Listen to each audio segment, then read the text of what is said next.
Hi, I'm Mike, one of the EDM applications engineers here at Makino. I'm here to talk about the automation options on the EDAF2 machine. We have a rise and fall drop tank on the machine, which allows for integration and access of the robotic arm.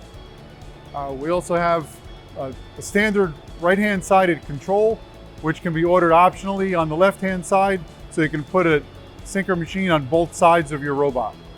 We also have integration options with all the major brands of robots, Aroa, 3R, Fanuc, etc.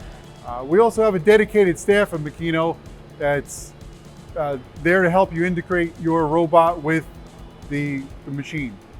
Those are the automation features with the EDAF2 machine. Thank you very much.